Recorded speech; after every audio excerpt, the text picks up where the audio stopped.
Well, hello there folks, and welcome back to the Whiskey Friend with me, Alan. New week, new video, brand new video. We're heading back to Glen Scotia. Campbelltown Festival's coming up. Unfortunately, I'm not going to get there this year. But this is the latest Campbelltown Festival bottle from Glen Scotia. It's the 7th bottle in the series, and hopefully I get these right in the right order.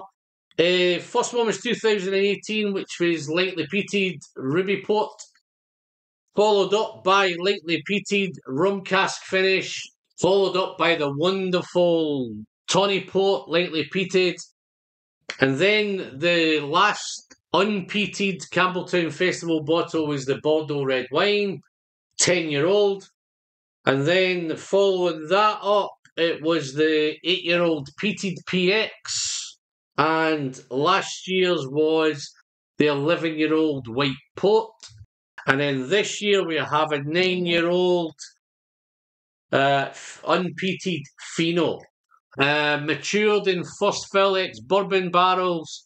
And then it had a double vatting of 12 years in FINO Sherry and 6 months in FINO Sherry. So when you look on the packaging here, it says that it's a minimum of 6 months in FINO Sherry, and I think that's hopefully tries to explain. I hope that makes sense. So yes, unpeated, 9-year-old, FINO Sherry.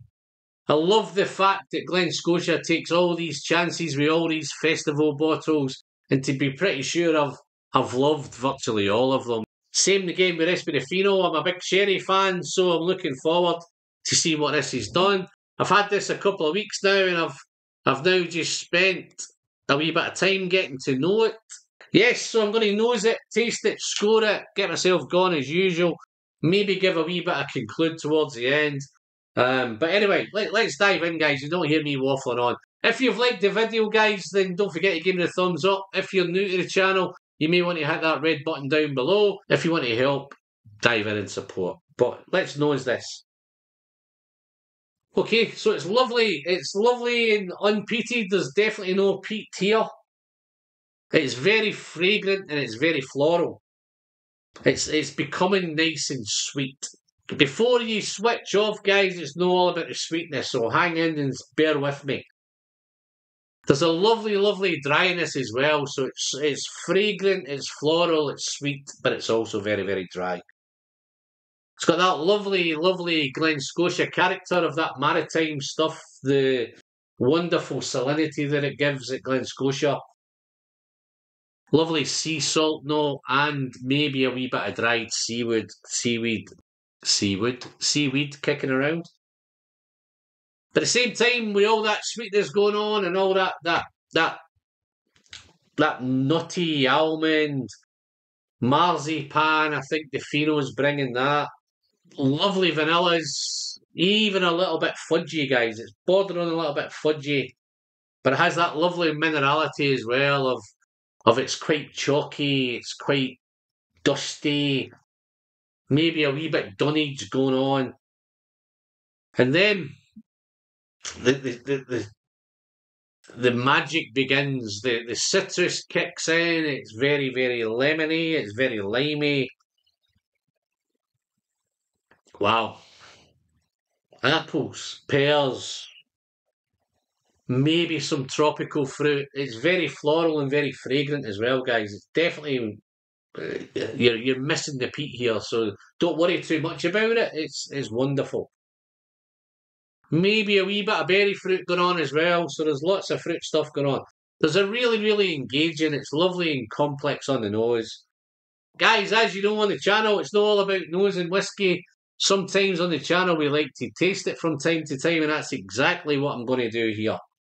So let's dive in and send this one straight down the hatch. Just before I do that, I don't know if the camera can pick that up, but that is lovely and thick and oily and light gold, light amber. It's bordering on maybe a white wine look going on here with this. Lovely, lovely stuff. Let's taste it, guys. Let's send it down the hatch. Cheers.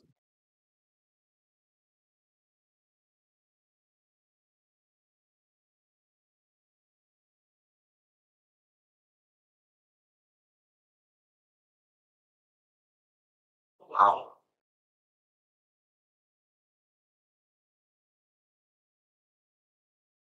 Mouth coating, thick, oily. It's a little bit dry on arrival. Spicy, peppery. The pepper just peppers your tongue. I think the FINO SHERRY, the dryness is just sucking your saliva out. And then it becomes, again, the magic's happening. It's coming in sweet. It's coming in fizzy, sherbety, citrus, lemon, citrus, maybe lime, lemon sherbets. Some nice honey notes in there amongst it. Maybe a little bit of sticky toffee. But then, when you think it's going to go too sweet, it takes a wee turn down another road, and that maritime, salty, salinity, dried seaweed, sea salt thing kicks in. That dunnage thing kicks in, but it's very, very salty now. Salty, citrusy, fizzy, sherbety. It's all going on. The nutty is more almond, marzipan, maybe even some Brazil nuts. There's a lot of nuts thing going on. And the fruit is that wee bit of tropical fruits there.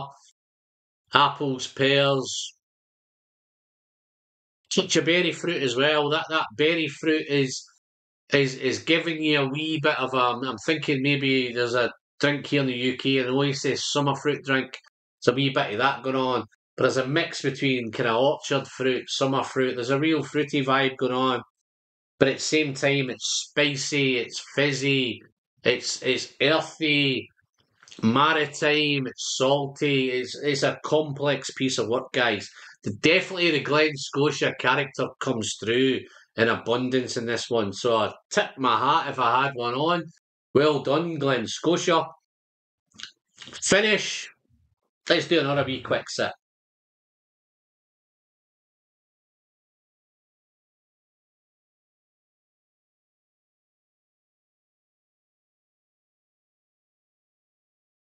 That sip is, it's a little bit earthier now. The sweetness is going to be a bit more earthy, salty, maritime, but in layers.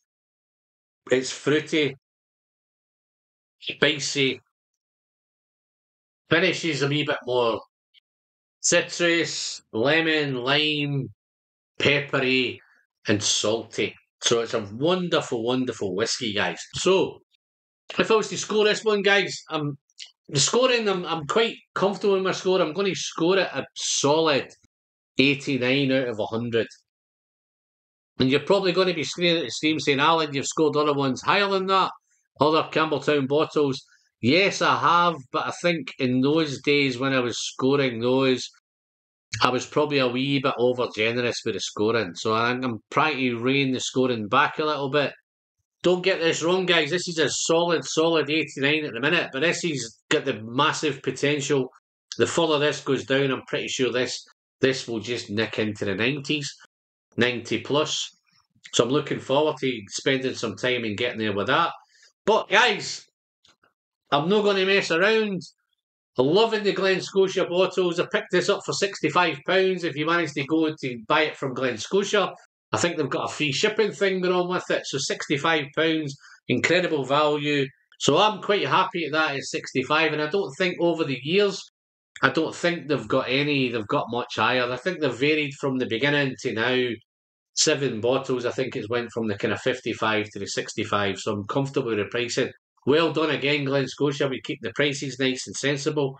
But other than that, guys, check out the links. Give me the thumbs up. Hit the subscribe button. I'm Alan.